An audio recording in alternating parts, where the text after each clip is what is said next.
बिहार में बेरोजगार अक़लियती नौजवानों के साथ मजाक हो रहा है। अक़लियती नौजवानों को खुद कफील बनाने के नाम पर शुरू की गई नीतीश हुकूमत की स्कीम ठंडे बस्ते में है। आपको जानकर हैरानी होगी कि गुज़िश्ता माली साल में इस स्कीम के लिए मुख्तस 100 करोड़ रुपये में से 1 रुपया भी तकसीम नहीं किया गया है। माली साल 2017-18 में मुख्तस 100 करोड़ रुपये में महज 3 करोड़ रुपये तकसीम हो सके। अक़लियती तंजीमों ने हुकूमत को कटहरे में खड़ा करते हुए ये पूछा है कि क्या इस तरह से अक़लियती नौजवानों को खुद कफील बनाया जाएगा।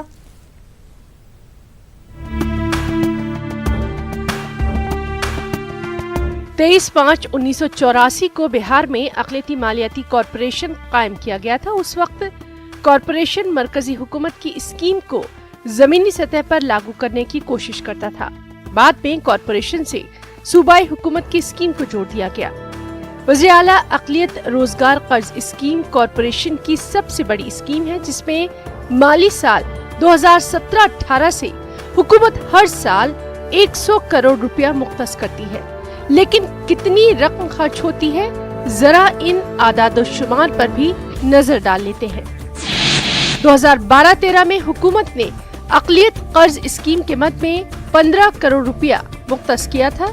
कॉरपोरेशन 1 रुपया भी खर्च नहीं कर सका। 2013-14 में हुकूमत ने 25 करोड़ रुपया दिया। माली साल 2012-13 और 2013-14 को मिलाकर कॉरपोरेशन के पास 40 करोड़ रुपया जमा हो गया। कॉरपोरेशन ने 32 करोड़ रुपया तकसीम किया। 2014-15 में फिर से 25 करोड़ रुपए दिए गए। कॉरपोरेशन ने 26 करोड़ रुपया तकसीम किया। 2015-16 में भी हुकूमत ने 25 करोड़ रुपए मुख्तस किए। कॉरपोरेशन के खाते में गुज़िश्ता रकम मिलाकर 31 करोड़ रुपए जमा हो गए। कॉरपोरेशन ने मेहनत की और पूरी रकम तकसीम कर दी गई। 2016-17 में हुकूमत ने इस स्कीम की रकम बढ़ा दी और इस मद में 85 करोड़ रुपए मुख्तस किए। कॉरपोरेशन 48 करोड़ रुपया तकसीम कर सका। 2017-18 के माली साल में हुकूमत ने इस स्कीम के मद में 100 करोड़ रुपया देने का फैसला किया। गुज़िश्ता बची हुई रकम और मौजूदा रकम मिलाकर कॉरपोरेशन के खाते में 140 करोड़ रुपए जमा हो गए, लेकिन कॉरपोरेशन महज 3 करोड़ रुपया ही तकसीम कर सका। 2018-19 में कॉरपोरेशन को फिर से 100 करोड़ रुपया मिला। पूरा माली साल गुजर गया, लेकिन कॉरपोरेशन 1 रुपया तक तकसीम नहीं कर सका।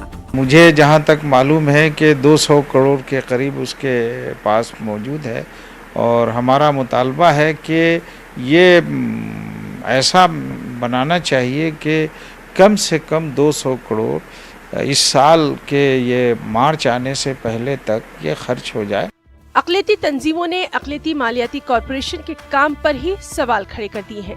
खास बात यह है कि कॉरपोरेशन में मुस्तकिल MD नहीं है। नासिर हुसैन को एजाजी चार्ज दिया गया है।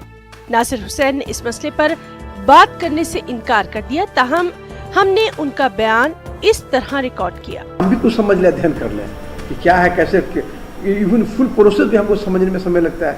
हमको जब प्रभार मिला मजबूरी में तो उसका आचार संहिता लग रहा था। जो आदमी कर रहा था वो जून में रिटायर कर गया, नहीं समझे, जो प्रभारी प्रभारी। और उसके बाद हमने कैंप लगा दिया। कैंप लगाया तो 17 जुलाई तक कैंप था। अब ये 17 जुलाई अब प्रभारी लोग आ रहा है, कागज लेकर आ रहा है। तो हम स्थिति समझेंगे ना कि क्या स्थिति है कागज की, कैसे क्या है, कितना दिन में हम लोग क्या कर सकते हैं। लाइनअप कर रहे हैं। अब एक सप्ताह के बाद देगा पूरा लाइनअप। उधर इस पूरे मामले पर NDA के सियासी रहनुमा बेरोजगार नौजवानों को ही कसूरवार मानते हैं। पैसा है, लेकिन वहाँ तक जो है लोगों में जागरूकता की कमी के कारण, डिसइंफॉर्मेशन के कारण उन तक जो है जो पहुँचना चाहिए जिस तेज़ी से, और मुझे लगता है कि अब इस पर जो है लोग जागरूक हो रहे हैं और जो पैसा जो सरकार दे रही है उनके कल्याण के लिए उसका वो लाभ आगे उठाएंगे। वहीं बेरोजगार नौजवानों को कर्ज हासिल करने के लिए अजला में अपनी दरख्वास्तें देनी होती हैं। इन दरख्वास्तों का इंतखाब जिला अक़लियती ऑफिसर और कॉरपोरेशन के जिम्मेदारान ही करते हैं। जिलों में अक़लियती ऑफिसर्स को इस काम के लिए बहाल किया जाता है।